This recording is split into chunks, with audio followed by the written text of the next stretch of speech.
Let us read this word of God. 1 John chapter 5 verse 14. 1 John chapter 5 verse 14.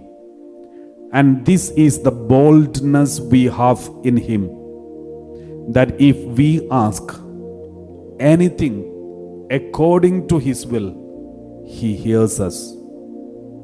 So in this is the boldness we have in him, that if we ask anything according to his will, he hears us.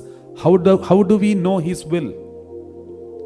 If you are reading the word of God every day, meditating upon the word of God every day, listening to the word of God, reflecting about the word of God, and meditating about the word of God, then you will know the will of God. You know what exactly he wants, because we are reading the Bible every day, listening, repeating and preaching and reflecting. Therefore, it is very easy to know the will of God once you know the word of God. That is why we already read in Gospel of John chapter 15 verse 7, we already read, if you abide in me, my words abide in you. Whatever you ask, it will be done for you.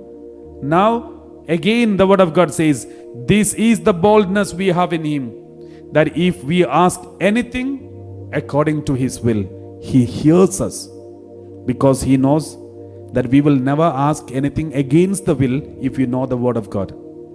Many people ask against the will of God because we don't know the word of God. We don't know the will of God because we never have the time to read the word of God. Those who read the word of God understand what Jesus was preaching in his 3 years of his preaching ministry. Then we will never ask anything against his will.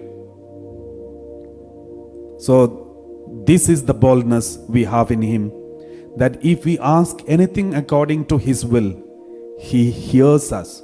Verse 15, we read like this, and if we know that he hears us in whatever we ask, we know that we have obtained the request made of him. So, if you know the word of God, and according to the word of God, you know this is the will of God, and if you know it is the will of God, then you ask and then believe it is already obtained, as if you can just blindly believe it is already taken place, it is already obtained. And if we know that he hears us in whatever we ask, we know that we have obtained the request made of him. Even before it really takes place, we believe it has already taken place, it will be yours, because you always obey the will of God. You know the will of God because you hear the word of God, you reflect about the word of God, you keep the word of God in your heart. That is why we need to read the word of God.